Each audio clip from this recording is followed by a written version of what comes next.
Was your dad your major influence in that? Did he play you records? Because whenever I talked to recording artists, there was tons of music in our house. And like, would your dad sit there and play classic rock for you all the time? All the time, every single night. It was sort of a ritual before and after dinner. He'd play Pink Floyd, Led Zeppelin, Bruce Springsteen, Billy Joel, and I used to just go, Daddy, why is there money sounds in that song? And he'd say, well, Pink Floyd wrote a song called Money, and then he'd explain it to me. So your father must sort of feel somewhat responsible for your career because he sat there with you and played you Queen, which was where you got the name Gaga and all that stuff. So he probably feels good. And how long before you start to play the piano yourself? How old were you? I was 4. 4 years old? Yeah. Did you take piano lessons? No, not in the beginning. What do you mean you didn't take piano? You mean at 4 you would sit there and bang on the piano, and yet it made sense to you? It made probably no sense, but my mom, thought it was really sweet. And, we had an upright piano in the house, and of all the toys that we had laying around, I used to always just sort of kneel on the floor and bang on the keys. Were you obsessed with the piano as a kid? Yeah, and I actually used to, like Jerry Lee Lewis, I used to stand on the piano, and I used to pretend to play, but I didn't, it didn't really sound very good. And did you beg your parents for lessons? I didn't. At first, my mom just got me lessons, and actually my first piano teacher was a stripper.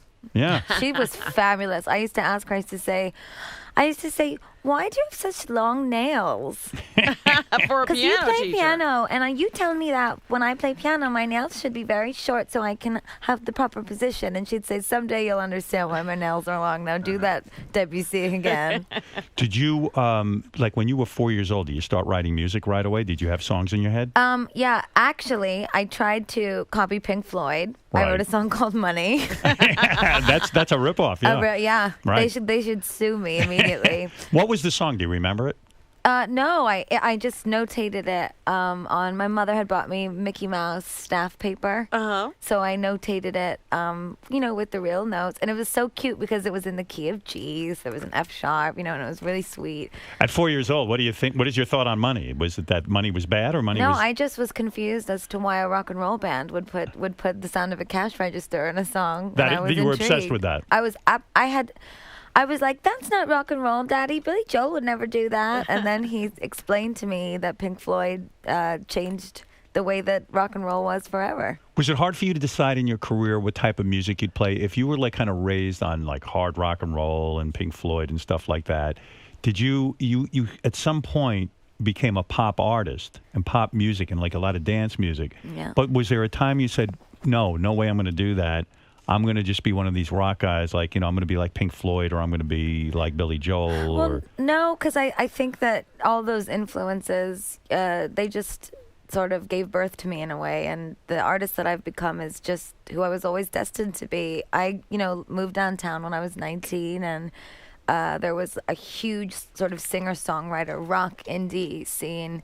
And to be honest, I just didn't want to be another one of the chicks in the pack. I wanted to, for myself, revolutionize what was underground music in New York. So I made pop music. There was a period of time where you were a songwriter for other people. Yeah. And the famous story is that Britney Spears, which song did you write that you had submitted to her and she turned it down? A couple. I did one for her that she used called Quicksand. Right. And then I wrote Telephone for her. Right. And she didn't put it out on an album. No. When you were writing for other people, did it kill you inside? Because you probably said, these are really good songs. I should be doing these. Hell no. Freaking Britney Spears sang my record. Are you kidding? I was doing backflips and ordering drinks. Were you depressed early on? Because you were signed to a record label. I guess a record came out. You were signed to someone for like 3 or 4 months. I don't know who the hell it was. Def Jam. Def Jam. And when you signed with them, you probably said to yourself, oh my God, it's finally coming true. This is my big break. I'll break through. I'm on Def Jam. It's a great label. Everyone gets me. Did you think it was over when that whole deal didn't work out? Oh, yeah. I mean, I was going to keep going anyway. But, Right. More of the concern is, how do you make your daddy proud? You Right. know? Mm-hmm. How do you make an honest woman of yourself for your family? And I was more concerned with my parents not feeling like I was leaving a legacy for our family. And my parents, they didn't come from money, and I didn't come from money. They were both really hardworking, both in, the internet business and communications. They both were the first to go to college. Were you the embarrassment of the family in the sense that, like, oh my God, she's pursuing this dream, it's never going to happen? I'm sure your parents were worried out of their mind. No, not an embarrassment at all. I think it was more just confusing because I was really, really smart in school. And I think that, theater and academia and the theater sense was what they saw for my future.